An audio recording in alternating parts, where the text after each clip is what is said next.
Hi, I'm Darryn Farrugia and welcome.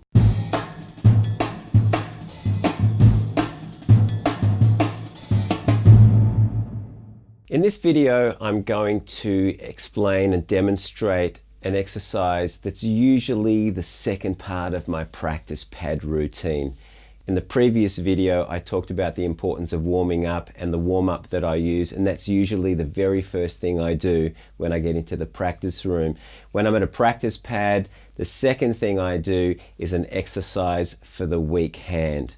Why is this important? I'm going to talk from the perspective of a right-handed drummer. So when I talk about my weak hand, I'm referring to my left hand. In day-to-day life, without realizing, we favor the strong hand. I want you to imagine this. You brush your teeth with your strong hand. You brush your hair with your strong hand. I want you to try putting a key in a lock with your left hand. You'll notice that it's actually quite awkward. It doesn't feel natural to do. When we play the drums as a beginner, one of the first things that we learn to play is a simple rock beat. What that means is that you're going to be playing eighth notes on the hi-hat or the ride cymbal, and your snare drum, which is actually your weak hand, is going to be playing on 2 and 4. Have a think about that. Your strong hand is already being exercised by playing 4 times as many notes as your left hand.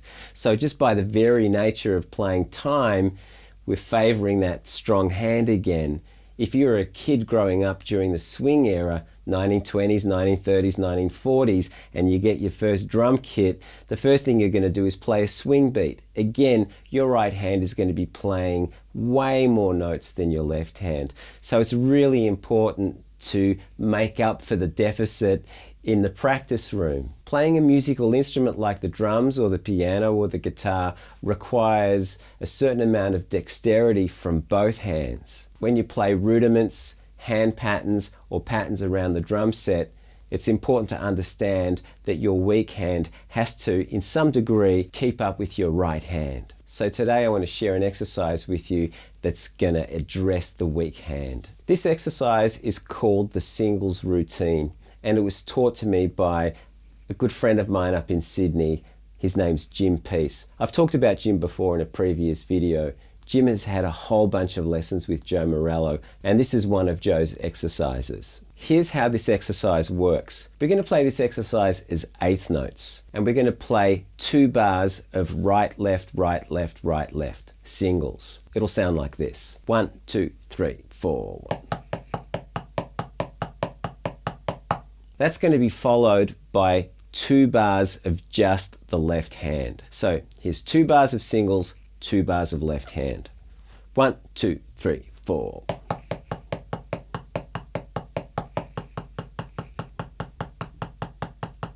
Then we go back to 2 bars of singles followed by 3 bars of left hand.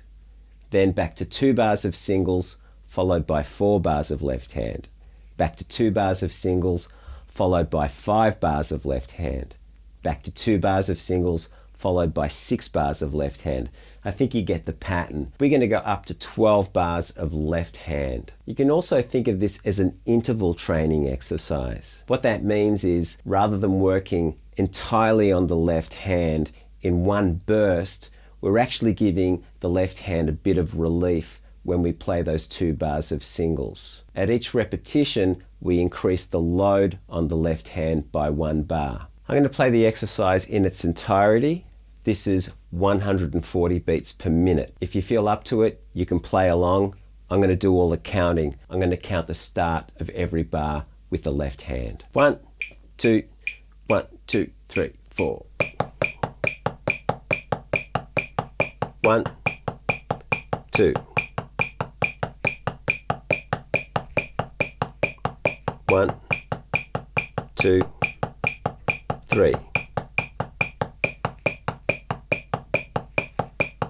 1, 2, 3, 4. 1, 2, 3, 4, 5.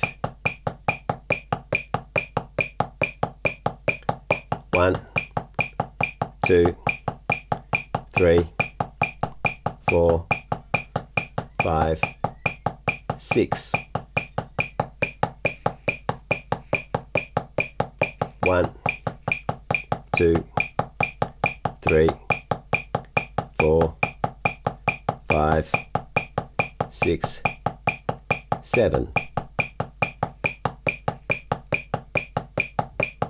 1, 2, 3, 4, 5, 6, 7, 8.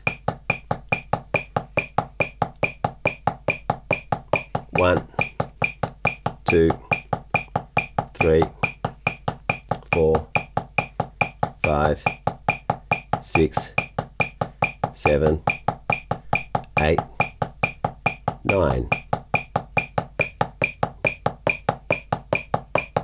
1, 2, 3, 4, 5, 6, 7, 8, 9, 10. 1, 2, 3, 4, 5, 6, 7, 8, 9, 10, 11. Last one. 1, 2, 3, 4, 5, 6, 7, 8, 9, 10, 11, 12. So that's the singles routine. Just one word of advice, and that is that the stick that's not moving should remain in its up position. Henry Adler calls this idle stick high. Joe Morello mentioned to me in a lesson that the stick that's not moving should act as a height gauge for the stick that is moving. An example of that would be when my left hand is playing its vamp, the right stick is in its up position, acting as a height gauge for the left hand. So try to avoid the stick dropping.